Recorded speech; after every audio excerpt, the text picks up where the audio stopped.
Hey everyone, welcome back to Corporate Decoder. Today we're diving into 5th District Bancorp's 10K filing for 2024. I know, bank filings sound about as thrilling as watching paint dry, but trust me, there are some interesting nuggets in here that tell a real story about this small community bank. Turns out even small town banks face big time struggles in a changing economic landscape, so let's dig in. 5th District Bancorp is a bank holding company for 5th District Savings Bank, a pretty small player in the New Orleans metro area. They've got a main office and 6 branches. They mostly focus on residential mortgages, but they're also dabbling in construction loans and commercial lending. Being a small bank in a sea of giants is tough, so let's see how they're holding up. First off, this is a standard 10K filing, basically their annual report card to the SEC. It covers everything from their business model to their financial statements, so it should have all the information we need. Right off the bat, they're telling us this is for the year ending December 31, 2024. This is key because it gives us a snapshot of their financial health at a specific point in time. Now they're throwing around some disclaimers about forward-looking statements, warning us that the future is uncertain.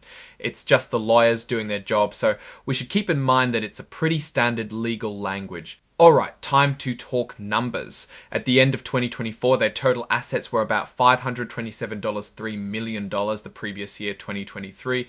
This increase is mainly thanks to more cash on hand and some new investments. Digging into their loan portfolio, we see that 1 to 4 family mortgages dominate, making up about 90.3% of their total loans in 2024. That's a lot of eggs in one basket. So let's hope the housing market stays afloat. Now looking at when these loans are actually due, a big chunk, around $284.3 million, isn't due for over 15 years. This means they have consistent cash flow coming in, but are highly exposed to the risks of the housing market and broader economy, which could affect long-term returns. Here's where it gets a bit concerning. Their allowance for credit losses, which covers potential bad loans, took a dive from $28 million to $1.7 million. That is over a 39% drop. While they claim everything's fine, it might be because they revised peer groups. Translation potentially changed the benchmark they use so that their credit loss estimate would not look bad. Checking their certificates of deposit maturity, almost $20 million are coming due in the next 3 months.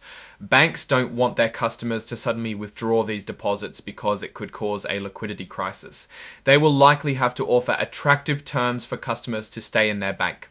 Okay, shifting gears a bit, I mentioned being subject to the USA Patriot Act, which basically means they need to be extra careful about anti-money laundering and terrorist financing. It is nothing special. All banks need to make these filings, but it's good to know they are checking the compliance boxes. They have not elected to use the community bank leverage ratio framework. This means they are not playing by the same rules as the small banks, and this likely means the regulators see them as a riskier institution. Of course, cybersecurity is mentioned, which is practically mandatory these days. They emphasize their layered defenses and third-party assessments. Good news, because if a small local bank gets hacked and loses customer data, that's not good. Interestingly enough, it looks like even they admit cybersecurity threats have not materially affected their company, yet they say it could.